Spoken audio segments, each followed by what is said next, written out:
En general, ¿cierto? La capa de transporte es la que realmente se encarga de transportar los datos a través de la red. ¿Ya? Es la primera que hace el intento de tomar los datos de la capa de aplicación, ¿cierto?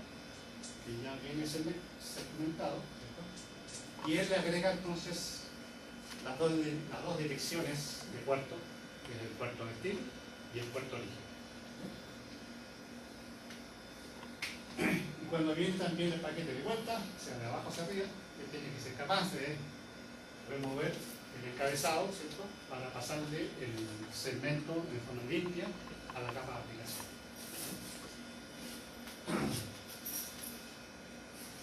Ok. Acuérdense que la capa de transporte se comunica con la capa de aplicación, con la capa de arriba, y a su vez se comunica con la capa de red, en la capa inferior.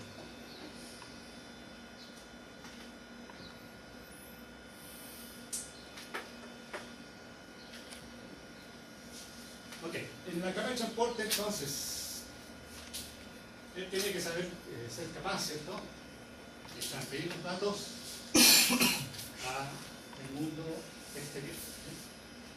Y por supuesto, debe ser capaz entonces de trasladar los datos entre distintas aplicaciones, ¿ya?, en distintos dispositivos. ¿Ya? Entonces aquí tenemos un ejemplo, ¿cierto?, de ser capaz, por ejemplo, si un teléfono IP, comunicarse con otro teléfono IP, una aplicación de video con otra aplicación de video, ¿cierto?, que son similares entre sí. Una transacción, ¿cierto?, seguramente que va a hacerse a través de un banco, una PayPal, lo que sea, ¿no? Y si la sesión de celular, ¿cierto?, también debería ser conversar con otro elemento o dispositivo igual, ¿no? Entonces, básicamente, aquí lo que hace la capa de transporte es crear un buffer para almacenar, ¿cierto?, toda la información que viene de la capa de arriba, para irlo encapsulando en forma de segmentos. Acuérdense que se conocen como segmentos.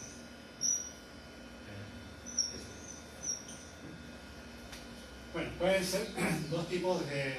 Aquí hay dos aplicaciones, dos protocolos que son en la capa de transporte. Existe el TCP y el UDP. La diferencia entre estos dos es que el TCP, ¿cierto?, es un protocolo orientado a la conexión. ¿Ya? Es decir, es confiable, es seguro. Significa eso que todos los paquetes que salgan del origen deberán llegar al destino. Previo a un acuerdo, ¿cierto?, entre el origen y el destino, por supuesto. ¿Por qué? Porque se ha creado una sesión para hacer una transferencia de paquetes o archivos. Y el UDP es totalmente sin conexión, ¿ya? Es solamente un solo paquete que viaja por la red, ¿cierto?, en forma individual. Se tratan en forma individual todos los paquetes. No es seguro porque obviamente nadie me asegura que ese paquete va a llegar al destino.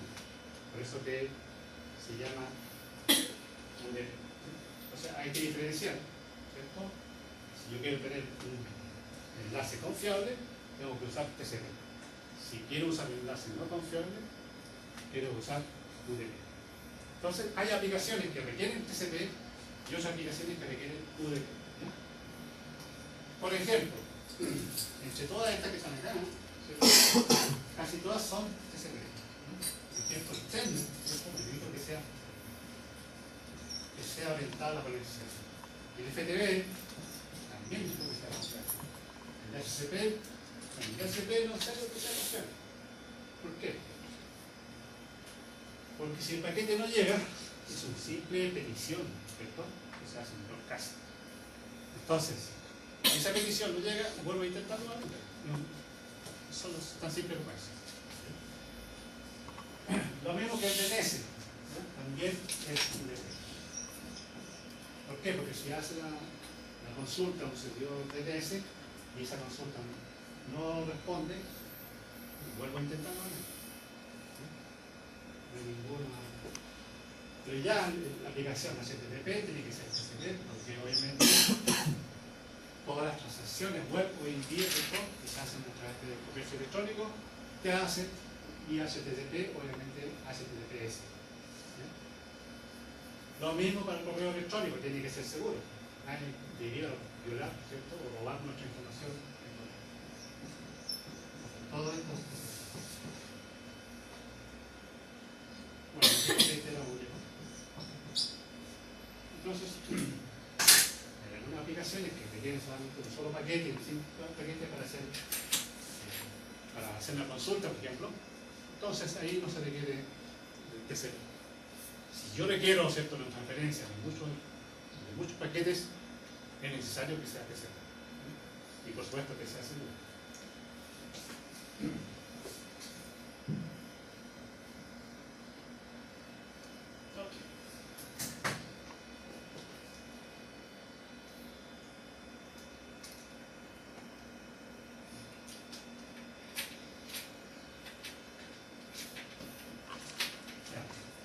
Aquí tenemos entonces típicos aplicaciones que realmente requieren el uso de TCP.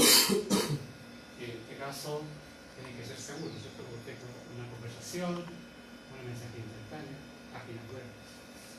Pero en el caso de video, telefonía IP, en este caso no es necesario que la transferencia sea totalmente segura. Por la sencilla razón de que si se pierde un paquete UDP, no interesa en una conversación. Se perderá una sílaba, algún fonema, ¿cierto? Pero aún la conversación se puede seguir con fluidez, para entender entonces el contexto de la conversación. ¿Por qué razón necesitamos que la conversación sea UDP? Porque acuérdense que yo no puedo darme el lujo, ¿cierto?, que si se rompe la conexión en la conversación telefónica o se pierden los paquetes, tengo que nuevamente establecer conexión, porque eso me toma tiempo. Entonces, el UDP exclusivamente para tráfico, por ejemplo, continuo, como ejemplo, tráfico de voz. O el tráfico de video también, no es necesario que sea TCP. Por la misma razón, no puedo darme el lujo, ¿cierto?, de que si pierdo un paquete, tengo que establecer conexión nuevamente. Porque obviamente me demoraría mucho en volver a sincronizarme y ahí ya perdería, ¿cierto?, varios frames de Entonces, para que el flujo sea continuo, UDP.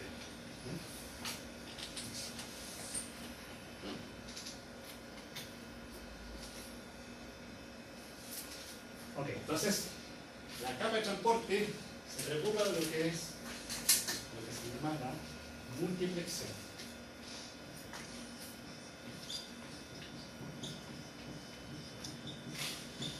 ¿Okay? Y también el proceso inverso, que se llama demultiplexación.